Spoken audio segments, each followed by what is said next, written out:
The US has sanctioned 4 Indian-based companies for importing petroleum and petrochemical products from Iran, and this is according to the US State Department press release. US Treasury Secretary Scott Bassett, he announced that Operation Economic Outcast, basically a campaign aimed at cutting off potential source of revenue for Iran. In the meantime, Washington has also warned countries and businesses that continuing economic ties with Tehran that could expose them to retaliation now. Basically, it's an open war announcement. Well, among the Indian-based entities facing actions is custom broker Portease Partners LLP and its partners too. And then there is Indrasmiya Asharfarmiya Sheikh along with Harish Ramachandra Rangi. Well, the State Department said that they facilitated multiple shipments of Iranian petrochemical product. Other Indian companies facing actions are Sadashiva Overseas Ltd, PP Softtech Pvt Ltd, along with the director Prashant Garg, and then there is Prakrutees Infra Impex Pvt Ltd too. In the meantime, according to the United States, Sadashiva Overseas imported Iranian origin petroleum products worth around $69 million, while PP Softtech and Prakrutees Infra imported products worth about $25 million each. Well, Washington accused the companies of knowingly engaging in significant transactions, including Iranian petroleum or the petroleum product, and that's a serious allegation. Well, the State Department spokesperson Tommy Pigott, he said that the US was taking sweeping action against entities and individuals supporting Iran's activities, including weapons procurement, including cyber operations, and including the movement of energy products.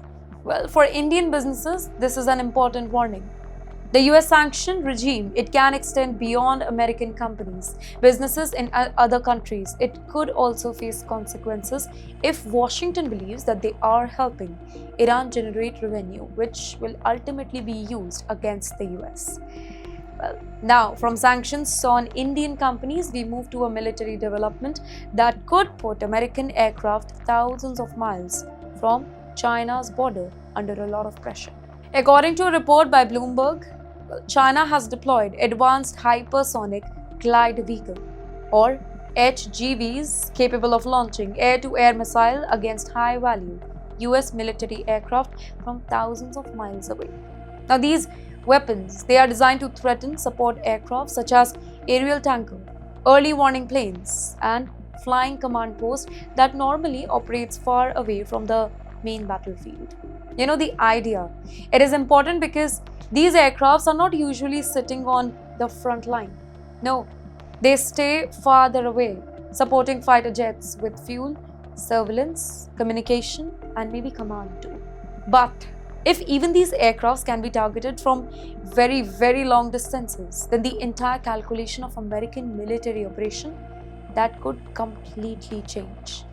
Ladies and gentlemen, the HGVs, they are reportedly deployed from DF-17 and DF-27 missiles, with ranges spanning from 1,500 to more than 5,000 miles. That puts major American military hubs such as Hawaii within the potential reach of China's expanding missile arsenals, and it's a big deal. Hypersonic weapons are particularly difficult to defend against because they can travel at extremely high speed and, depending on the system, maneuver during the flight. Well, that combination, it can make traditional missile defense calculation much, much harder. Well, here the significance is bigger than just one weapon. America's military advantage depends partly on the aircraft that provide fuel, that provide surveillance, communication, and command support. Take away those support systems, and what you get? Well, even the most advanced fighter aircraft, that can become less effective. Aerial tankers, for example, allow fighter jets to remain in the air for a longer and operate farther from their bases.